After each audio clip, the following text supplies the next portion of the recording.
Hello friends, ఇవాళ వచ్చేసి మనము రొయ్యల కూర సింపుల్ అండ్ టేస్టీగా ఎలా చేసుకోవాలో చూద్దాము.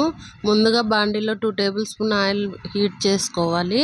ఇప్పుడు వచ్చేసి 2 పెద్ద సైజు ఉల్లిపాయలు, అలాగే 2-3 పచ్చిమిర్చి కట్ చేసి వేసుకోవాలి. ఇప్పుడు కొంచెం కరివేపాకు కూడా యాడ్ చేసుకొని ఒక 1/2 టేబుల్ స్పూన్ పసుపు, అలాగే మన టేస్ట్‌కు తగ్గట్టు సాల్ట్ యాడ్ చేసుకోవాలి.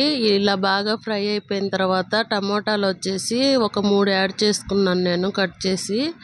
ఇలా టమాటా ముక్కలు కూడా బాగా ఫ్రై అయిపోయిన తర్వాత ఒక 1/2 టేబుల్ స్పూన్ వచ్చేసి అల్లం వెల్లుల్లి పేస్ట్ యాడ్ చేసుకొని పచ్చివాసన పోయేంత వరకు ఫ్రై చేసుకోవాలి. అల్లం వెల్లుల్లి పేస్ట్ కూడా ఫ్రై అయిపోయిన తర్వాత ముందుగానే మనం క్లీన్ చేసి పెట్టుకున్న రొయ్యల్ని ఇప్పుడు యాడ్ చేసుకోవాలి. ఇలా రొయ్యలు యాడ్ చేసిన తర్వాత ఒక 5 మినిట్స్ మనకు ఫ్రై అయిపోతే సరిపోతుంది ఫ్రెండ్స్. రొయ్యలు అనేది ఎక్కువ టైం పట్టదు ఫ్రై అయిపోయేదానికి. ఇలా మనకు రొయ్యలలోంచి వాటర్ సపరేట్ అయిపోయేంత వరకు ఫ్రై చేసుకొని టేస్ట్‌కు తగ్గట్టు కారం కూడా యాడ్ చేసుకోవాలి. నేను వచ్చేసి ఒక టేబుల్ స్పూన్ యాడ్ చేస్తున్నాను. ఇలా కారం కూడా యాడ్ చేసిన తర్వాత మనము ఒక 2 మినిట్స్ ఫ్రై చేసుకొని ఒక చిన్న గ్లాస్ వాటర్ యాడ్ చేసుకుంటే సరిపోతుంది. ఇప్పుడు మూత పెట్టేసి మనం ఒక 5 మినిట్స్ ఉడికించుకున్నామంటే లాస్ట్‌లో వచ్చేసి గరం మసాలా యాడ్ చేసుకుంటే సరిపోతుంది ఫ్రెండ్స్, ఒక 1/2 టేబుల్ స్పూను.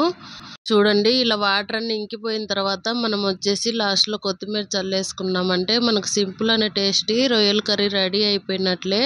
ఇలా ఎక్కువ మసాలాలు యాడ్ చేయకుండా ఇలా సింపుల్‌గా చేసుకున్నామంటే మనకు తొందరగా అయిపోతుంది ఫ్రెండ్స్, టైం కూడా సేవ్ అవుతుంది. కర్రీ వచ్చేసి ఇప్పుడు మనం సర్వింగ్ బౌల్లో సర్వ్ చేసుకొని వేడివేడి రైస్ తోటైనా లేదంటే చపాతీ తోటైనా చాలా బాగుండిద్ది ఈ కర్రీ.